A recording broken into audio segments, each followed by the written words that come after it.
In this video, we'll be reviewing sine, cosine and tan. In high school, you will have looked at them in terms of a triangle like this. Sines, cosines and tans allow you to find certain information about the triangle, like the length of a side. Say you want to find the length of this side here, and you know the length of this side here, and you also know this angle here.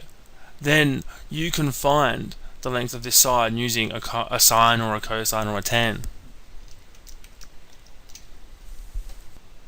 So we're just going to quickly write the expressions for sine, cosine and tan in terms of this triangle. To do this, we need to label the triangle. So firstly, the side that occurs opposite to this angle here is called the opposite side. So it's called OPP in shorthand. The side that occurs adjacent to this triangle here, and also adjacent to the right angle here, is called the adjacent side, and we call that ADJ.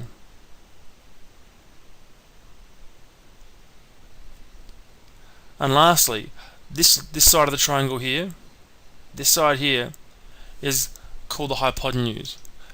It's opposite to this right angle here, and it's always the longest side of the right angle triangle. So the hypotenuse, we'll call that hype. And you'll probably remember in high school that the sine was the length of the opposite side divided by the length of the hypotenuse. The cosine was the length of the adjacent side divided by the length of the hypotenuse as well.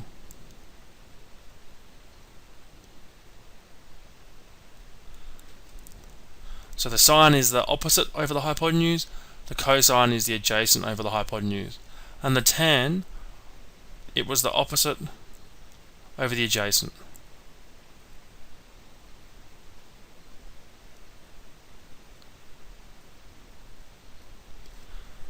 So you will have used these in school.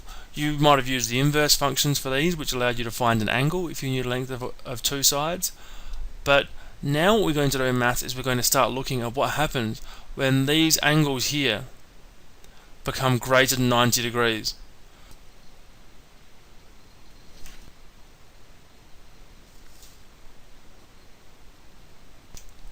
If you make this angle greater than or equal to 90 degrees, or we're using radians now, so theta is greater than or equal to pi on 2, then all of a sudden we no longer have a triangle anymore. And that doesn't work with these sines, cosines and tans, or at least with this definition. So we need a way of working out what sine, cos and tan are for angles that are greater than pi on 2. We'll be covering that in the next few videos.